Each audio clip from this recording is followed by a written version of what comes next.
A mecânica quântica em nanotecnologia, uma importante área da ciência que trabalha conceitos voltados para o bem comum. A área que o professor Juan vai falar com a gente hoje é sobre propriedades ópticas e crescimentos de nanocristais. Uma área tão importante e tão diretamente ligada à fronteira do conhecimento que chega a nos surpreender. Professor Juan, o que vem a ser essa área em questão e como o professor está trabalhando isso aqui nos seus laboratórios?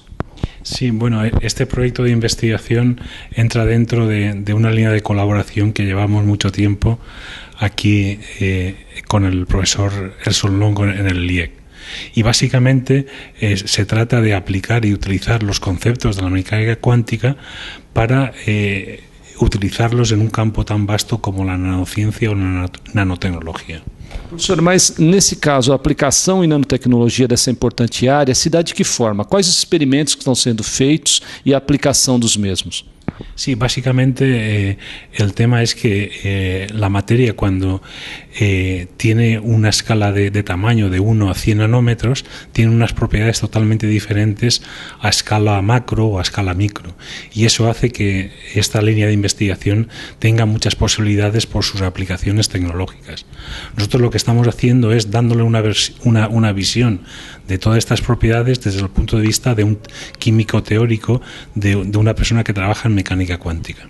Professor, no caso, eu sei que o professor mantém uma forte colaboração com o professor Erson Longo, a Espanha e Brasil, unidos pela ciência. De que forma se dá essa interação e quais são as linhas de pesquisas que estão sendo feitas em parceria?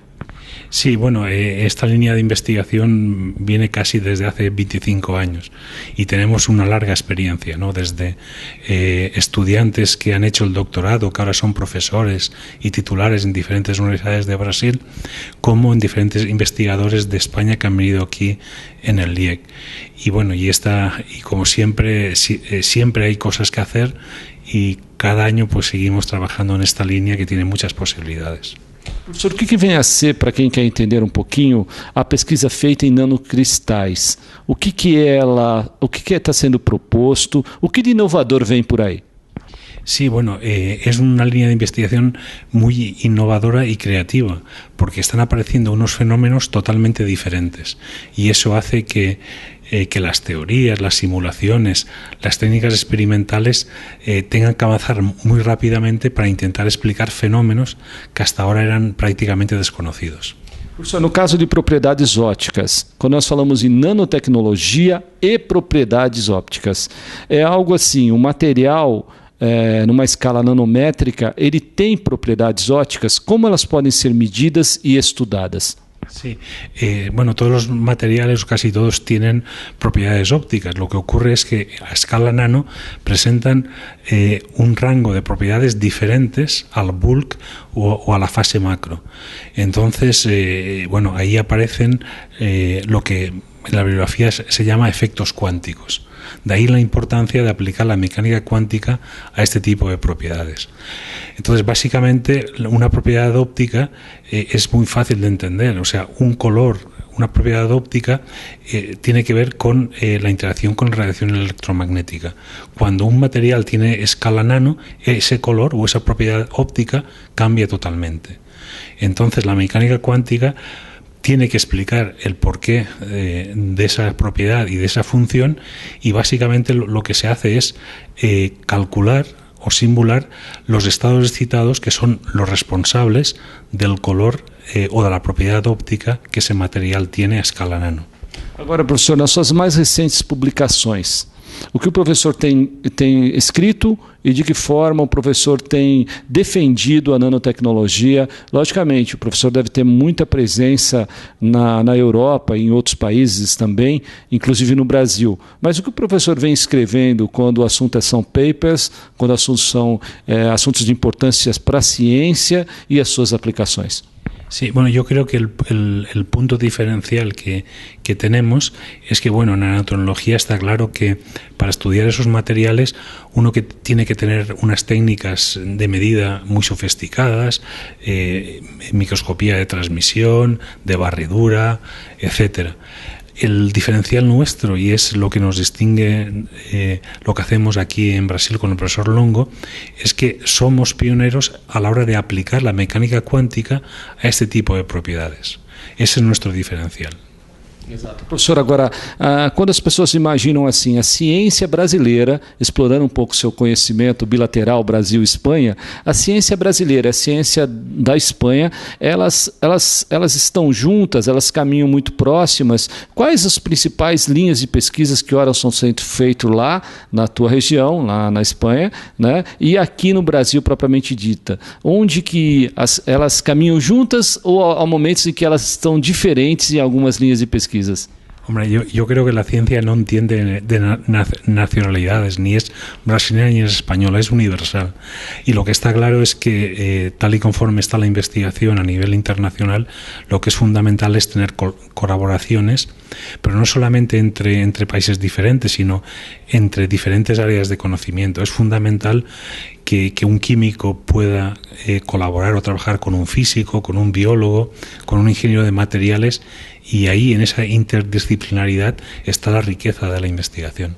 Professor, mas para quem quer ouvir assim, uma palavra de esperança, a ciência ela trabalha conceitos novos, aplicações novas, novas soluções e a área de inovação tecnológica. A inovação tecnológica lá, professor, está sendo feita de que forma? Parques tecnológicos, coisas dessa natureza. Eu queria explorar um pouquinho mais a área de inovação. Sí, bueno, es muy sencillo, es decir, una cosa es la ciencia básica, la ciencia aplicada, que eso es investigación y desarrollo, y otra cosa es llevar eso al campo de la innovación para dar un valor añadido que en el fondo es un valor económico.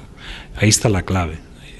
Pero lo que está claro también es que esto es como un edificio. Para hacer muy buena innovación, tú tienes que tener los fundamentos muy fundamentados, y los fundamentos son la investigación fundamental y la investigación aplicada. Está claro que la mecánica cuántica es investigación básica, pero es un pilar básico de un edificio. Si eso no lo tienes, no vas a hacer nunca una innovación de calidad.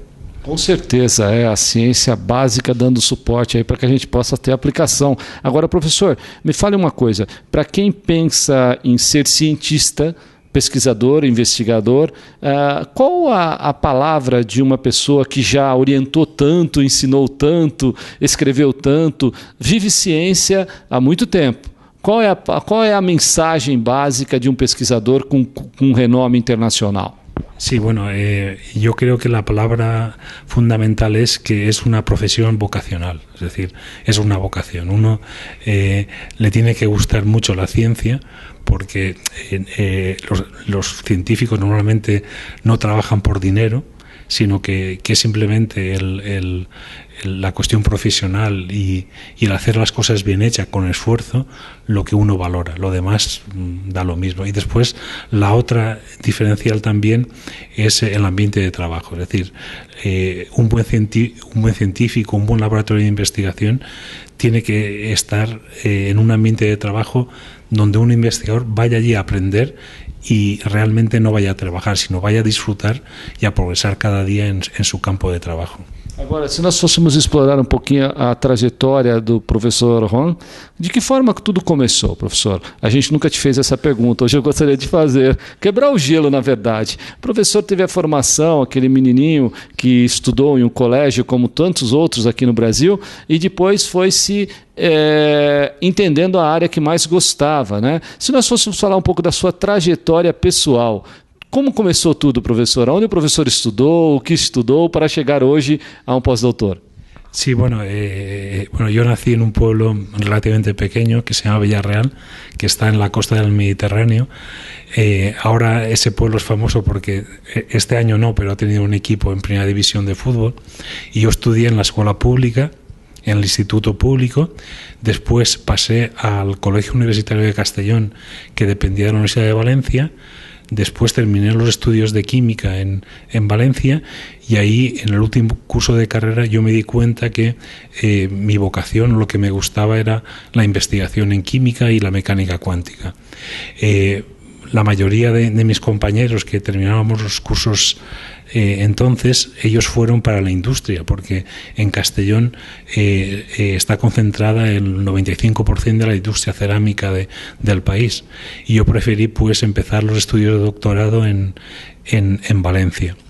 El diferencial fue que, por razones que siempre son casualidades, fui a un congreso de mecánica cuántica en Uppsala, en Suecia, en el año 82, cuando se concedió el premio Nobel a 2 químicos teóricos, y ahí tuve la oportunidad de empezar a trabajar con un profesor de Uppsala, que era chileno de nacimiento, que era Orlando Tapia, y allí fue realmente mi valor añadido.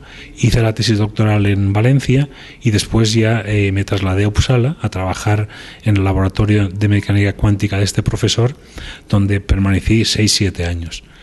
Volví a Valencia, conseguí la plaza de profesor titular en la Universidad de Valencia, y después la otra gran casualidad es que en el año 91 se creó la Universidad de Castellón. Entonces me trasladé a la Universidad de Castellón, fui uno de los que iniciaron esa universidad, tuve cargos de gestión, director de Relaciones Internacionales, director del Departamento de Ciencias Experimentales, fui prorector de pesquisas, pero claro, lo que tuve siempre claro es que mi mundo era la investigación, y a partir de ahí, pues en el año 87 conocí al profesor Elson, vine bastantes veces a Brasil, Elson vino también a Castellón, fui profesor visitante en Suecia, en Uppsala, también en París, y bueno, y esa es un poco a grandes trayectorias mi trayectoria, ¿no?